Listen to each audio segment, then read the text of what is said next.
Allez, on plonge direct au cœur de ce décryptage pour explorer comment les représentants du personnel peuvent prendre des cadres juridiques d'entreprise qui ont l'air hyper rigides sur le papier pour en faire de véritables avantages stratégiques. Et ça, c'est rendu possible grâce à une méthodologie fascinante qu'on appelle l'aïkido social. Il y a un contraste vraiment frappant quand on oppose ces deux méthodes. On le sait, depuis les ordonnances de 2017, le pouvoir de la direction s'est énormément concentré. Donc, aller systématiquement au front contre un projet, c'est souvent la garantie de s'épuiser pour rien. L'aïkido social prend le problème à l'envers. On utilise l'élan, la force de frappe de l'adversaire, pour rééquilibrer le dialogue. Bref, on ne bloque pas le mouvement, on s'en sert pour transformer les contraintes en opportunités. Au programme aujourd'hui, on va voir la philosophie de l'aïkido social, sa méthode en 3 phases, 2 cas pratiques sur le déménagement et le flex office, l'utilisation du levier juridique, et enfin, l'harmonie au travail. Première partie, la philosophie de l'aïkido social. Alors, l'état d'esprit ici, c'est vraiment la clé.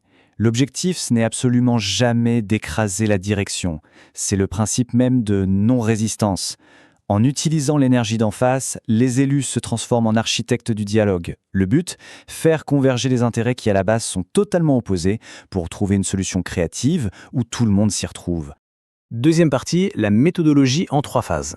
Concrètement, comment ça se passe? Eh bien, tout repose sur une séquence bien précise en 3 temps. D'abord, on observe, on décode les vraies intentions derrière le projet. Ensuite, on s'appuie sur le cadre légal. Chaque obligation de consulter les élus devient un véritable espace pour agir. Et la troisième étape, la plus forte, on transforme ces contraintes en levier en posant sur la table des contre-propositions hyper solides. Pour mettre ça en musique, on nous propose un arsenal redoutable de 10 techniques fondamentales. C'est du sur-mesure, ça va de nommer le mouvement de l'adversaire pour cibler ses failles, à la décomposition stratégique du projet, jusqu'à l'art de formaliser noir sur blanc les engagements pour sécuriser ce qu'on a gagné. Rien n'est laissé au hasard, c'est chirurgical. Troisième partie, on passe à la pratique, avec l'étude de cas du déménagement d'entreprise. Le vrai point de bascule, ici, c'est l'article L2312-8 du Code du travail. Oui, la direction a le pouvoir de décider de déménager, c'est un fait. Mais si elle oublie de consulter le CSE avant de prendre une décision irrévocable, ce pouvoir absolu devient sa plus grande faille. C'est exactement là que les élus tiennent leur levier d'action numéro 1. En découpant intelligemment le projet selon ces 4 phases claires, le délai légal d'1 à 2 mois devient un atout maître. On gagne un temps précieux. Les représentants peuvent alors réclamer des vraies analyses de coûts ou des expertises ergonomiques. L'idée n'est pas de faire de l'obstruction bête et méchante, mais de ralentir le tempo pour forcer la construction d'un projet de qualité. Mais attention à l'erreur fatale pour la direction, la précipitation. Imaginez un peu la scène. La direction fait livrer les cartons de déménagement alors que la consultation tourne encore. Grossière erreur. C'est la preuve matérielle que tout était déjà plié d'avance. Juridiquement, c'est ce qu'on appelle un trouble manifestement illicite. Et ça justifie un recours immédiat pour tout jet. Pam, l'énergie de l'adversaire est retournée contre lui. Quatrième partie, notre deuxième cas pratique, le flex office. On nous vend souvent ça comme l'incontournable de la modernité, l'optimisation des espaces à son paroxysme. Mais derrière cette vitrine, la réalité psychologique est tout autre. Perte de ses repères, charge mentale qui explose, équipe fragilisée, c'est exactement cette faille qu'il faut viser. On ne s'attaque pas à la volonté de moderniser, on amplifie l'écho de ces impacts humains pour créer le fameux déséquilibre. C'est exactement là que la magie de l'aïkido opère. Plutôt que de batailler sans fin sur le plan d'étage, on déplace intelligemment le débat sur le terrain de la santé avec l'article L4121-2. Le pouvoir d'organisation de la direction subit une vraie prise de judo. Il se mue en une obligation légale très stricte d'adapter ce flex office aux limites physiques et cognitives des salariés.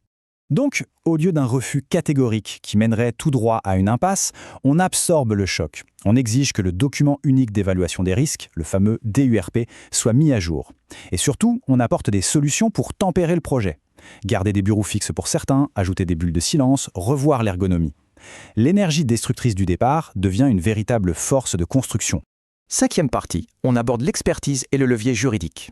Le piège à éviter absolument ici, c'est l'agression immédiate. L'approche recommande plutôt une escalade mesurée, étape par étape. En respectant cette progression, on montre qu'on ne lâche rien. On met l'employeur face à la réalité de ses risques, l'impact sur sa réputation, la désorganisation, et même des amendes qui peuvent piquer jusqu'à 15 000 € pour délit d'entrave. C'est vraiment l'art de montrer les muscles pour ne pas avoir à s'en servir. Il faut bien garder en tête que l'action en justice, ce n'est pas l'objectif final. Le référé, la mise en demeure, ce sont des amplificateurs de force stratégiques. On les prépare minutieusement avec un seul et unique but en ligne de mire, obliger la direction à revenir s'asseoir à la table des négociations, mais cette fois-ci d'égal à égal. 6e et dernière partie, atteindre l'harmonie au travail. Parce qu'une victoire éphémère, soyons honnêtes, ça ne sert pas à grand-chose. Le tout dernier mouvement, c'est de bétonner ce qu'on a obtenu. Il faut graver ces concessions dans le marbre via des accords collectifs, les intégrer au règlement intérieur et exiger de vrais bilans quelques mois plus tard, pour vérifier que tout roule. C'est ça la clé pour garantir une stabilité qui dure dans le temps. Je trouve que cette citation résume parfaitement l'esprit de notre analyse. Ce qui commence souvent comme un bras de fer complètement déséquilibré peut se transformer en une opportunité en or. L'opportunité de construire un dialogue social beaucoup plus mature, exigeant et surtout créatif, dont toute l'entreprise sortira gagnante à la fin. Le monde de l'entreprise se transforme à une vitesse vertigineuse. Avec le digital, les nouvelles façons de travailler. Alors face à tout ça, une grande question se pose. En s'appropriant ces techniques, est-ce que les représentants du personnel peuvent arrêter de simplement subir et réagir pour devenir enfin les véritables architectes de notre avenir au travail? Je vous laisse y réfléchir.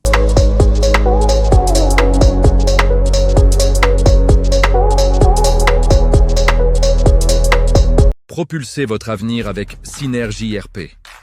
Découvrez une nouvelle vision du conseil et de la formation stratégique. Scannez ce QR code dès maintenant pour accéder à nos programmes exclusifs et un accompagnement sur mesure. Donnez une dimension supérieure à vos projets professionnels avec l'expertise de nos consultants dédiés. Synergie RP, l'expertise au service de votre réussite. Scannez et commencez votre transformation aujourd'hui.